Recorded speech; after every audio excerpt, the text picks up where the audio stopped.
Glorious morning, Pythians. We're live, or I'm live today by myself. Sadly, I have no co-host, but it's gonna be another good one. And so, if you don't know me, Pepito, doing all kinds of marketing things with Pith, and this is our weekly live stream, Beyond the Price, where I'll be very, very excited to have Mary from Loopscale on today for another very interesting one where we're going to talk about lending and a bunch of other things and what they're building at Loopscale, which I'm a user personally. So if you haven't checked them out, please do. And then, no, if you have questions, drop them in the chat. Seeing a bunch of Pythians already. But no, for a quick few updates on our end before we get started, we have a bunch of Pythians in South America currently for DevCon. There's a bunch. I think we're partnering up with Sonic for some events. So you've got Mark, you've got Kyle, you've got Aditya, Needy that are there on the ground. And then I guess we have a bunch of Solana people in the community. Will be in force at Breakpoint in less than in a month, pretty much. So very excited to see you all there. A bunch of activities and events planned there. So if you plan on attending, please let us know. Jump in the Discord. Plank, Frozen Mind, the Pythonians are planning a bunch of stuff, which we're very excited about. And am I missing anything? I don't think so for the quick intro. And I see Mary's here, so I'll just have her on. Mary, thanks for jumping on. Very excited to have you on Beyond the Price today for episode 29. Yes, thank you for having me. Excited to join. I feel like we've been doing a lot of things together, so it's good to finally It's, chat. yes, it's about time. But no, and I always want to start easy, and so people can get to know you a bit. Can you tell us who's Mary and maybe how you got into crypto? Yes. Well, so yeah, I'm the co-founder of Loopscale. I'm from California originally. Met my co-founder in college, actually. And we were working on various startups kind of together. And most recently before this, defense tech startup. So pretty different and in the machine learning world. Before that was exciting. And then started in 2021 building on Solana. And really started Loopscale, which was originally known as Bridgelet, with this idea that a lot of the existing DeFi infrastructure was built to support a very narrow subset of assets that could be priced every second, liquidated every second, and that we needed infrastructure that could support kind of the next phase of assets in crypto as kind of the TradFi and DeFi worlds start to converge. So some physical defense to now defending manlets collateral on chain. Exactly. I think a worthwhile transition and pursuit. Yeah, and so how did you get? I mean, how did you, doing a bunch of, I guess, more Web2 and startup stuff like that to say, oh, there's something about blockchain and crypto. How did you, I guess, discover what was your first, I guess, haha moment of saying, this is where I want to build now? That's a good question. Honestly, like I feel like it's been so long and it was a very gradual like falling into the rabbit hole. My co-founder has kind of a background in trading and economics, and so I think he caught the bug first. And I mean, we started building like little test apps on ETH and Polygon, and prior to that, we were like trying to build like a social fintech app and just like working on different types of fintech products and trying to work with like stock trading APIs, actually, now that I'm remembering all of this. And it was obviously like a huge headache trying to like actually execute those things as like a startup. And then as we slowly discovered crypto and like different tokenized assets and how easy it was to build on that infrastructure, it definitely felt inevitable. Okay. And I mean, and now today, as I mean, from what I've done a research a bit, I mean, I guess Solana is the place for you guys to build. If you had to highlight some of the, for the ones maybe that are not too bullish Solana watching us, even though I doubt there are many, but what makes Solana the place for you to build Loopscale? Yeah, so like I mentioned, we kind of discovered Solana in 2021 and really haven't looked back for the most part. And I think everyone who is either building on Solana or use Solana has that first moment when you either like use Phantom or transact on Solana or build on Solana and execute or like deploy your first program, and the contrast to ETH in terms of like, or even EVM more broadly in terms of how much it costs to do those things, your like design surface area. It became very clear to us at the time that if this idea of DeFi and blockchain enabled finance was going to reach mass market, it was going to be on a chain like Solana. And so that was kind of the moment for us. And then since then, we haven't had similar kind of blockers where it's forced us to consider, okay, how do we like what other chain could we possibly do this on? And obviously, as like an order book lending model, which I feel like you hear a lot about in terms of what Solana can enable around like different unique architectures. That's definitely something that played into our decision to be on Solana. No, I mean, it makes a lot of sense. And we'll get into the order book lending model because I think, I mean, or at least I haven't heard of many other protocols going that this direction. Am I just too uh, into the Twitter beefs of Aave versus the curator vault model, or are you guys just kind of one of the early and only one to do this so far?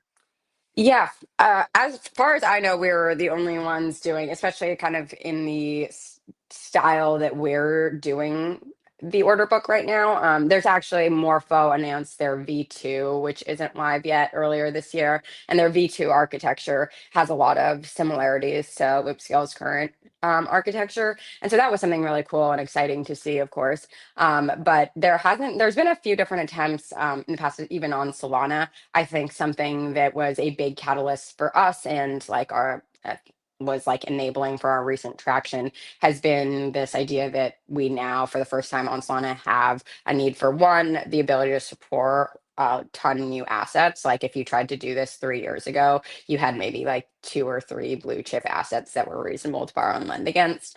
And then additionally, this like institutionalization of crypto and need for both sophisticated credit markets and credit products that support a wide range of risk profiles and types of users, whether that's like institutions or funds. And so I think that contributes a lot to this idea of why now for the order book model. I think there's obviously also like a technical constraints element to it of a lot of the current infrastructure with pools was a function of one, building under like ETH's constraints, and two, it was before the borrow lend demand was like apparent. And it's something where you can bootstrap like borrow liquidity and lend liquidity and have it be a usable product at a small size. And the kind of curator model was a way to improve that without sacrificing this base of liquidity you've already developed with these pools. But there hasn't ever been since like the compounds and obvious like a 0 to 1 like redesign of what lending architecture looks on chain from first principles. And I think that we've kind of tried to lead in that category and say if we did not have any of the constraints of what we built before and what the technical constraints look like a year ago, like what would lending have looked like knowing everything we do now? Yeah, and it's just to give a step back, and I think, I mean, it's great to have you on for this. But for the non or not too educated people like myself who are okay, well, I mean, what is the difference between pool, vault, and enter order book model? Can you maybe, quick definition TLDR on how these work, high level, and I guess the couple of downsides that pool model or vault model have that the order book model solves for. Yeah, for sure. So I think the best way to think about the differences is when you think of a pool, you can think of it more as kind of simulating or like mimicking the functionality of credit markets and enabling a passive lender to supply into this market and a borrower to pull from it. And as a function of that, you don't have actually any idea of a loan between a borrower and a lender. And so you have a set of shared parameters governing how all of these suppliers and borrowers interact with each other through kind of one pool of capital. In contrast, the way loans work in traditional finance and with like order books is you have a single borrower lending capital to or like locking up collateral and borrowing capital from a single lender. And for us, the way we accomplish like a vault like structure is all of that capital is kind of, you can set these different parameters around how much I'm willing to lend against, what assets I'm willing to accept. And borrowers, at the end of the day, it trickles back up into the vault, but they're matching with a single pool of capital versus kind of universally the protocol. The biggest constraints of the pool model are one, you have an inability to price the loan or price the interest rate on anything besides the principal. So if you're borrowing USDC against USDT or USDC against SOL, you're going to pay the same rate, even though in a capital efficient and like granularly priced market, you should be able to say USDC should cost more to borrow against a volatile asset. And as a function of the principal being the only factor for the price of a rate, the pool is ultimately limited by the riskiest collateral in the market. And so what that means is you can only support so many assets before you're driving up costs for the rest of the assets. And that's why you see historically with like Aave or Camino of like these main markets that have like 15 assets total, despite like Orca LPs or Radium LPs or like namesake Soul and all these like large asset classes, because functionally you can't support it without, yeah, it needs to fit into this larger construct of the main market. And so that's one aspect. The other aspect is capital inefficiency. And so with rates being a function of utilization, you'll always have idle liquidity that creates an inherent spread between the borrow and lend rate, which I think a lot of people think is like a fee that these protocols are charging. But it is so in theory, the borrow rate could always be lower and the lend rate could always be higher than these pool-based protocols, but they don't get an opportunity to meet in the middle because there's not a market function there. And so those are some of the examples. For us, it's like longer term about how do you build the types of credit products that are in TradFi, which aren't these like infinite duration balloon payment variable rate loans. And they require a lot more ability to customize and kind of have these custom structures and sophisticated structures around the loans. And happy to jump into any piece of that as well. No, no, it's I think a good overview. Um, I guess is the challenge with this a bit to abstract some of the user complexity, because yeah, I mean, it's a pool is pretty for myself. I want to lend or whatever, get some X% on my USDC that I'm borrowing. It's easy. I deposit. I likely get this APY without even thinking about it, or to do some parameters and so on. I mean, today, how does it work? To as myself a user on, I lend on Loopscale. I want to borrow or lend. How does it work? Yeah, so that I think you hit on like what historically have been the main challenges of order books trying to gain adoption is one, like user experience. It's a lot of users actually don't want to express super granular risk preferences, and two, liquidity fragmentation. And so like an order book you can think of as like infinitely isolated markets of you're creating these individual. And so if you think about like back to like NFT lending days, and actually Aave started as a peer-to-peer market, is you as a borrower are like putting up a request and you don't want to sit there waiting for it to get filled or like making sure you have these three separate payments. And so a lot of what I kind of alluded to earlier around like specific design decisions we made with the order book is we made an attempt to address like those issues specifically with a lot of the things we did. And so there's a few elements to it, but in order to kind of make the user experience something that was more DeFi friendly, but still had that kind of scalable foundation, was one, this idea of like a lending position versus like a lending order that has all these like parameters that match to like one specific loan. Is you can have one bucket of capital on Loopscale and deposit into one account, and you can set all of the eligible collateral you want and specific rates for each of those collateral. And so effectively you can place an order on several markets at once with one pool of capital. And that's because our order book is, we use the term order book because it's the easiest way to explain it, but it's not like you have these separate order books for each of these markets like you would think about an order book in like a spot market or something like that. It's more this like unified kind of thing of liquidity where each of these buckets of liquidity have parameters that are like govern how it can be used. And as a borrower, once you come to borrow, you're effectively looking at filtered views of that liquidity based on who you could match with. And it's less so I have to place like my USDC on the SOL market, place my USDC on this Bitcoin market. And then the other aspect of it, in terms of like the UX component that we've introduced, is the idea of vaults. And so they're somewhat similar to like vaults in like the curator world, in that you're delegating some of these risk parameters to a third party. But the main thing that it provides is, like you mentioned, a lot of users are happy to just say, I want high risk, low risk, or medium risk, and here's my deposit asset, and leave the collateral allocations and the rate setting to another market participant. And so that is us in most of the markets right now. And so that is like kind of the most passive way to lend on Loopscale, as whereas like the advanced lending position you can get pretty intricate.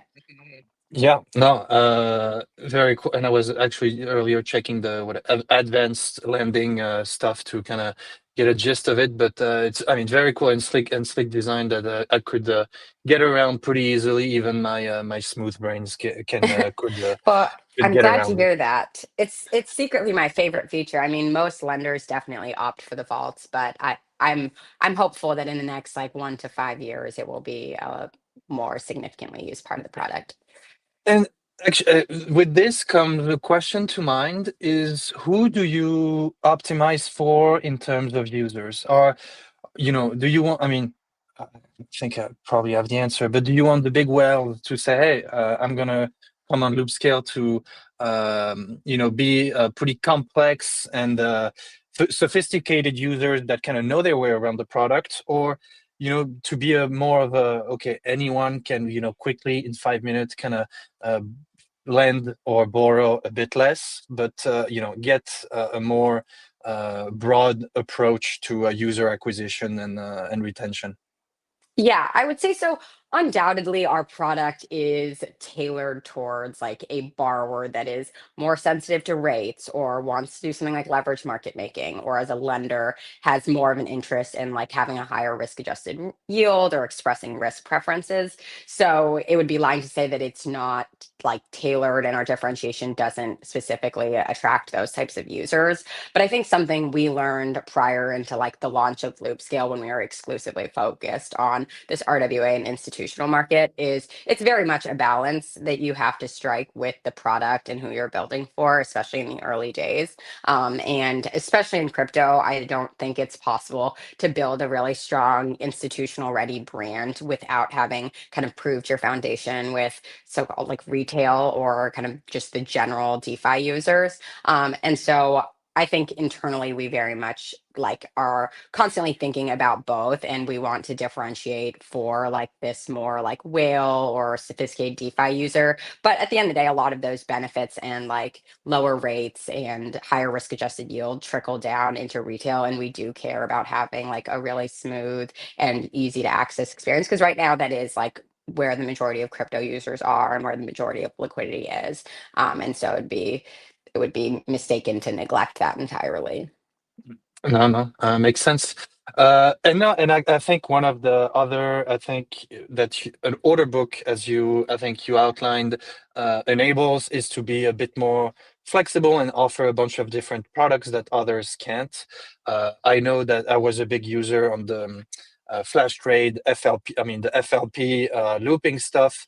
So, and you've announced Radium LPs now, I think as well.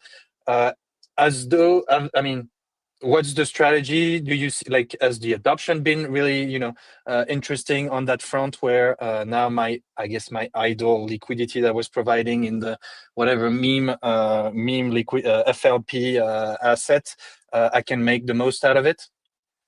Yeah, so I mean, that's definitely where we've seen like most of our growth. And it's pretty interesting because like before we launched like our closed beta, we thought the thing that would be most interesting to people is like higher rates like for lenders, lower rates for borrowers. And after we launched, we realized the thing people really cared about was being able to unlock more of their portfolio. And I think you've seen that really in our growth over like the past 3 to 6 months, is that it's been largely concentrated in these new launches on Solana, whether that's like tokenized RWAs or it's like these new like LPs. And for us, like that's been the place that we've been able to actually like capture a significant market share compared to like much larger incumbents, relative to kind of these like larger kind of park and forget borrows. And so our hope is that Solana will follow a trajectory kind of similar to EVM, where you have this explosion of like PTs and yield bearing assets, and the kind of lend bar markets that can support those like the fastest can kind of capitalize on that growth and grow with those products.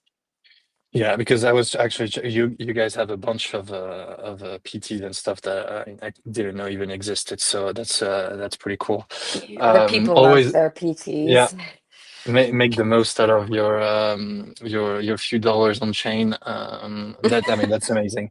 Um, I Question I have is, I mean, I mean, talked about the couple of the features that people love the most. What would be one of the most, underrated loop scale feature that you think doesn't get enough attention, or I mean, that you think that, is the next, big thing for loop scale? Yeah, I mean, I think for sure it's like the LP borrowing products. And again, because they cater to like a more sophisticated user, I don't blame anyone for not wanting to do this active management. But it's like a huge unlock in DeFi to be able to effectively have this kind of prime brokerage account where you are market making on Orca and you can access liquidity against that position. And also while you're in Loopscale, we have the ability to manage that Orca position that you have while it's still being used as collateral, assuming it stays healthy. And that was kind of one of our first early groups of power users. And obviously, like the user base has since evolved, but I think it's a huge unlock for like just the amount of liquidity that is on Orca and on Radium, being able to leverage those positions and kind of maximize trading fees, which is kind of a 0 to 1 that I don't even know if we ever saw on like EVM as well. No? Okay, very cool. Um, I've seen um, points. How do users earn points on loop scale? Yeah, so you can earn points doing most anything on Loopscale. We just different amounts. So you can borrow, you can loop, and you can lend. And we have points for lending on lending vaults, creating advanced lending positions, and so like a custom strategy, as well as points for looping, which is like a structured borrowing product and kind of most of our borrowing demand, and just like straight up borrows. And we have different points things going on, usually depending on kind of the main partnership at the time or kind of the bigger partnerships that we're doing. We've got a lot of points boosts going on right now for high-low assets for the main lending vaults. And we're hoping to have a leaderboard of sorts soon, so people can kind of see how they're stacking up. But definitely excited for everything we've got in store coming up here. No. Very cool. And I mean, it has to be quite exciting to have, I mean, the Solana ecosystem, and you just mentioned Hilo and all those, I guess, newcomers are not, I'm not even sure how old is Hilo and how on the map they were a few months ago.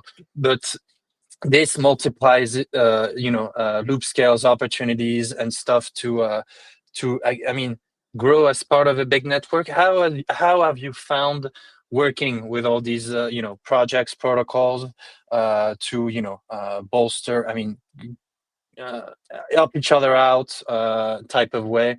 How's been the experience? Yeah, I mean, it's been awesome. So, like, obviously, it's very net additive in terms of like they grow our TVL, we grow their TVL, and borrow lend markets and new assets are just like a good match made in heaven. And then, secondly, on like a personal level, it's been awesome working with all these teams. And I'm definitely looking forward to meeting a lot of folks in Abu Dhabi in a month or so. But I mean, it's like I think we've everyone's like friends. I feel like in the Solana ecosystem, people are around in New York a lot with the Solana Skyline office here, and so definitely makes the whole thing a lot more fun when there's more of a community and collaborative aspect to all of it. And definitely rooting for all of our peers and kind of this generation of Solana DeFi. I feel like we've had a pretty significant number of cool projects coming up this year. Not true. And I mean, the resiliency, I mean, I don't know when was the exact 2021 enter for you, but with all the different things that happened for Solana, and let's not rehash bad experiences, but it's quite the impressive crowd of builders with such some healthy, some hot competition, but healthy competition. So it's no, it's really cool to see. Um, One, I guess now on the, I mean, collaboration side with Pith, can you give us a bit of a, your down low on how you used Pith products within Loopscale and how has been your, hopefully positive live feedback here, but working with the Pith products so far? Yeah, obviously big fans of Pith, and I feel like Pith is the Solana native Oracle a little bit. But I mean, pricing is obviously like a very critical function of a good lending market, and how you price the assets determines liquidations, how healthy, like whether you can have bad debt or not, how much LTVs you can offer to borrowers. And so obviously a very important function for us, and Pith has obviously made it super easy. And so we use Pith for the majority of pricing on our platform for new assets we're adding, whether those are like these tokenized RWAs, which we've been having more conversations with you guys about, where you have to read some off-chain feed or off-chain nav, versus like kind of these pricing feeds for the more DeFi native assets that are coming up. And so like obviously has been a wonderful experience so far, working with you guys, and has made the product, I think, pretty smooth and allowed us to offer like pretty competitive LTVs to users, as well as spin up kind of these new assets off that. And like I mentioned, like a huge part of our growth has been being able to support new assets quickly. And so with you guys being able to like message in our chat and have like an Oracle up within a week or two for like the Tylo launch or these different launches, has been definitely invaluable, because that's like always a missing piece of like when we talk to teams, we're like, the two things we need are text liquidity and pricing. And so being able to kind of push them to Pith, and being able to support them quickly has been really great. Hopefully, it's been equally fun working with us, but definitely been cool to watch Pits like come up. I feel like when did you guys start? I feel like I remember like just like one of the first breakpoints or something. Just talking to I think someone back when like it was a full network and everything. I think it was I want to say March 2021 was the Hello World moment, or 2020. I'm not even sure of the year, but it's been, yeah, 4.5, 5 years, I think. Where, yeah, there was very much the Solana Oracle, where when Yeah. sadly when Am I? Solana was congested. I was gonna say, am I And crazy, or it was Solana only at first, right? yes, so Okay. every price were directly sent on the Solana blockchain. So when congestion happened, it was a pretty big problem. And then we moved on to the PithNet architecture, I guess our own app chain, to now provide prices for a bunch of chains. But yeah, we're very still branded as the Solana Oracle, as much as we try to not be the Solana Oracle, but we also love being the Solana Oracle. Um, Yeah, it's a no, catch 22 for sure. yeah. No, but I guess I'll pass on. Thank you for the very positive feedback that I'll pass on the Pith overlords. That will be very happy to hear. And no, and of course, for me, it's always hard to not be biased to be working with great people like that you guys have, you at Loopscale. So I'm always a big supporter, even though we're very, we want to power everyone and help everyone. Amazing. One question, is there a question that I did not ask you that you want to ask yourself? That's a good one. Um, I mean, I'm happy to share a little bit more about kind of how we're thinking about the next few months and what's most important to us as a kind of sign off here. And I mean, I'll have another hopefully very good question that we always finish the stream with. But yes, that's a great one, and maybe you can tease us on some. I'm sure there's some breakpoint magic coming from Loopscale. So yeah, happy to hear about the future of Loopscale. Yeah, so I mean, we'll be at Breakpoint. I've been to all of them since 2021. So make sure you say hi to myself, my co-founder, some of our other teammates that'll be there. But yeah, for us, kind of like I mentioned, with this idea of like focusing on these new launches on Solana, are a big part of our focus kind of for the next few months is not only these DeFi asset launches, but also starting to break into this like DeFi mullet, TradFi convergence, and working on supporting new tokenized RWAs. And so you'll see a couple interesting announcements in the coming weeks around being able to support alongside you guys some more permission use cases and compliant use cases that I think are pretty exciting for the future of Solana generally, given I feel like a year ago, a lot of this was just kind of a hope and dream in terms of having institutions launching products on Solana, but a lot of it is coming to life now, and it's been an awesome journey to kind of watch. Yeah, I feel like I'm privy to some of those launches, but yeah, I'll keep my mouth shut as well. And no, but final one, and that we ask every amazing guest on Beyond the Price. If you were to start today, say I want to enter the crypto space, the crypto, I guess, as looking for a job or work in the space. With all that you know now, what would be, the top advice that you'd give yourself to get started?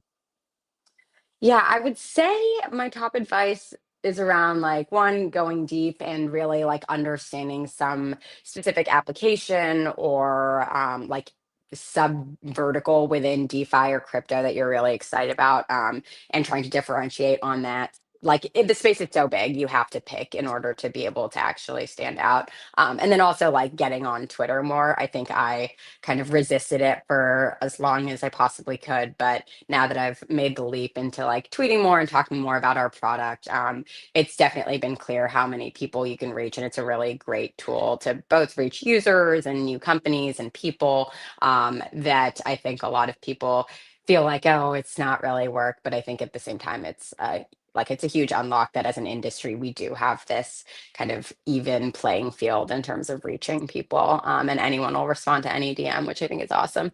But that's probably my two pieces of advice is like getting more specific and tweeting more, unfortunately.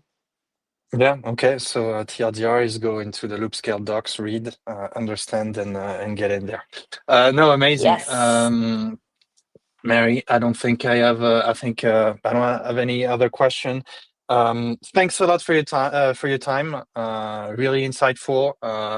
Pythians, if you haven't used or checked out Loopscale, please do. Follow Mary on Twitter and Loopscale account. Lots of cooking, and I guess I'll come by and say hi at Breakpoint. I'm attending. Missed last year. Thankfully, I'm making it this year, and I'll be walking across with my camera to catch as much content as possible. So hopefully, I have you a second time on camera at some point. Would love that. See you in Abu Dhabi. Mary, thank you for the time, and talk to you soon. You as well. See ya. Amazing. Pythians, I hope you enjoy this latest episode 29. Really, really cool discussion. I mean, learned a lot on the borrow lending side. So yes, go check it out. Go on the Pyth account if you want to make sure to click the right links for the Loopscale and Mary's Twitter. But we have, the couple tweets from yesterday to announce. Go check that out. Anything else? I think tons of stuff is happening in the community. Jump in the Discord.